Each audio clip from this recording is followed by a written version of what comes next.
पुराने शिकारी नया जाल लाया। कम्युनिस्ट तलबा तहरीक की शुरू दिन से ही 3 अलामतें थीं और आज 30 साल के वक्फे के बाद जब इस तहरीक का दोबारा आगाज कर्नल फैज़ अहमद फैज़ की याद में मुनक्कद लाहौर में अमन मेले पर लाल लाल लहराएगा गाकर किया गया तो वही 3 अलामतें वैसे ही नजर आती थीं। अमरीकी और यूरोप इमदाद से चलने वाली NGOs में 30 साल पनाह लेने वाले अफराद अब सेकुलरिज्म के बोसीदा लिबास से बरामद हुए हैं। ये 3 अलामतें थीं।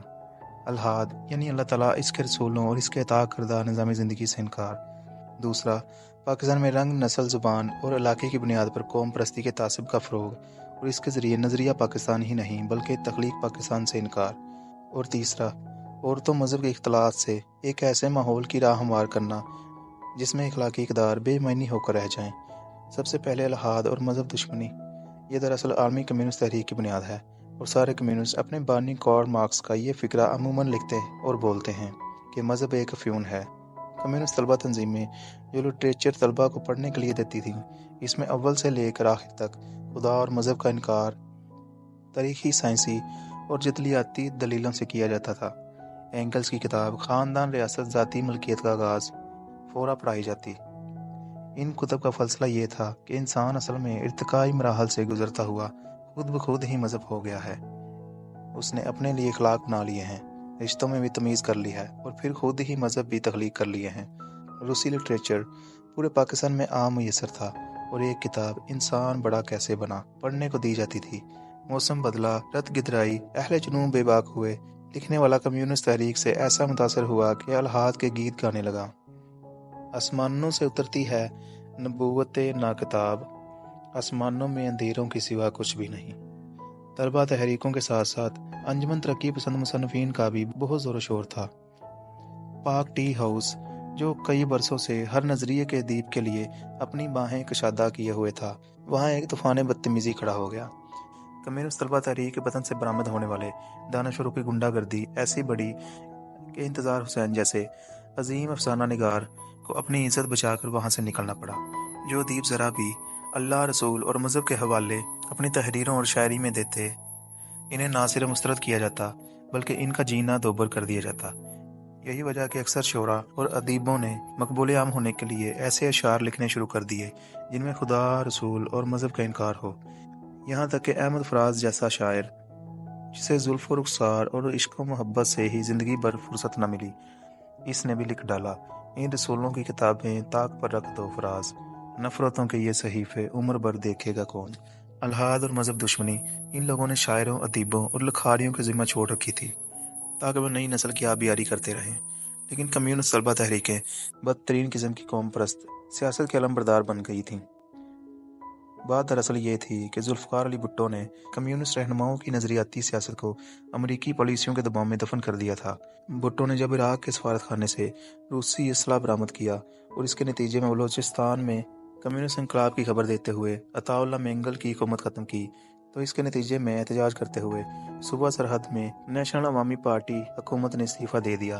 अब कम्युनिज्म की सियासत का ये आलम हो गया कि सिंध और पंजाब वाले भुट्टो के साथ थे और सरहद और बलोचिस्तान वाले भुट्टो के खिलाफ। पंजाब से वाहिद आवाज़ हबीब जालब की थी, जो किसी तौर पर भी कम्युनिस्ट नहीं था बल्कि एक आमरीत मुखालिफ मुजाहिद था। इसने बलोचिस्तान और सरहद का साथ दिया। किस कदर बदकिस्मती है कि जालिब पर एक ही गद्दारी का मुकदमा बना और वो जुल्फ़िकार अली भुट्टो ने बनाया, जिसे हैदराबाद साजिश केस कहते हैं। अयूब खान के खिलाफ मैं नहीं मानता लिखने वाला ये शायर अब भुट्टो के खिलाफ लाड़काने चलो वरना थाने चलो लिखने लगा।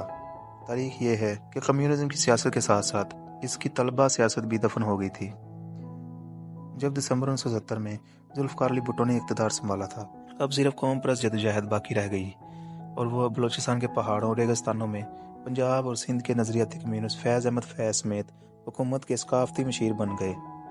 और जो चंद दुन के पक्के थे, इन्होंने सेठी और राशिद रहमान की तरह बंदूक उठाई और बलोचों के साथ पहाड़ों पर चले गए।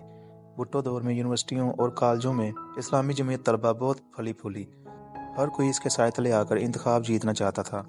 जावेद हाशमी से लेकर हुसैन हक्कानी तक कौन था जिसने इस्लामी इनकलाब की बहती गंगा में हाथ न धोया हो। कि कराची यूनिवर्सिटी की स्टूडेंट यूनियन की तरफ से इस्लामी जमीयत तलबा का उम्मीदवार हुसैन हक्कानी था اور کمیونسٹ سیاست کے متحدہ محاذ کا امیدوار الذوالفقار کا طیارہ اغوا کرنے والا سلام اللہ ٹیپو۔ جس دن ذوالفقار علی بھٹو نے کمیونسٹ طلبہ تحریک کو دفن کیا، ویسے ہی اسلامی جمعیت طلبہ کی تدفین ضیاء الحق کے ہاتھ ہوئی۔ مجھے پنجاب یونیورسٹی کے ایڈیٹوریم کا وہ دن یاد ہے جب یونین کے صدر لیاقت بلوچ نے ضیاء الحق کے برسر اقتدار آتے ہی انہیں یونیورسٹی پر اپنے قبضے کا یقین دلانے کے لیے مدعو کیا۔ ضیاء الحق حال میں داخل ہوا تو حال جمعیت کے مخصوص نعرے سے گونج اٹھا، انقلاب انقلاب اسلامی انقلاب۔ یہ وہ آخری نعرہ تھا جو صدقے دل سے برآمد ہوا۔ پھر اس کے بعد سب کچھ سدا بصحرا ہو کر رہ گیا۔ اب تک یونیورسٹیاں صرف لاٹھیوں اور پیتل کے مکوں کی لڑائی تک محدود تھیں۔ کہیں کہیں اسلحہ لہرا دیا جاتا، مگر افغان جہاد نے پورے ملک کی طرح یہاں بھی اسلحہ کو متعارف کروا دیا۔ پورے 14 سال روس کے پروردہ کمیونسٹ اور پاکستانی اسٹیبلشمنٹ کے پروردہ اسلام پسند یونیورسٹیوں میں مورچہ بند رہے۔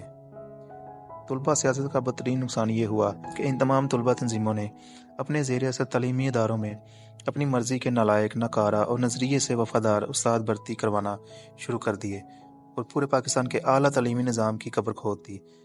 پنجاب یونیورسٹی جماعتیوں سے بھر دی گئی اور سندھ یونیورسٹی سنتو دیش کے متوالوں سے۔ کراچی میں آل پاکستان مہاجر اسٹوڈنٹس آرگنائزیشن آئی تو اس نے سب بدل کر رکھ دیا۔ بلوچستان اور سرحد کی یونیورسٹیاں بھی اسی طرح نالائکی کے پہاڑوں سے آراستہ ہو گئیں۔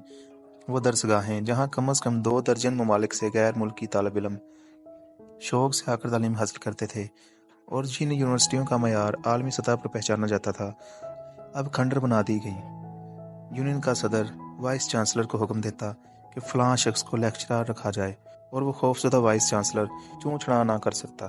آخرکار یونین ختم ہو گئی، لیکن طلبہ تنظیمیں قائم رہیں اور ان کے ساتھ خوف بھی، اور یہ خوف آج بھی قائم ہے۔ آج قوم پرست تنظیمیں اسلام آباد یونیورسٹی سے ہزدار اور گومل یونیورسٹی تک اپنی بات بزور طاقت منواتی ہیں، اور اسلامی جمعیت طلبہ کا بھی جہاں بس چلتا ہے وہاں وہ طاقت کا مظاہرہ کرتی ہے۔ ایسے میں اگر الیکشن ہوتے ہیں تو کیا یہاں امن کی فاختہیں میدان میں اتریں گی؟ تعلیمی اداروں کے ساتھ طلبہ یونینز وہی سلوک کریں گی جو پاکستان کی بددیانت جمہوریت ملک کے ساتھ کر رہی ہے۔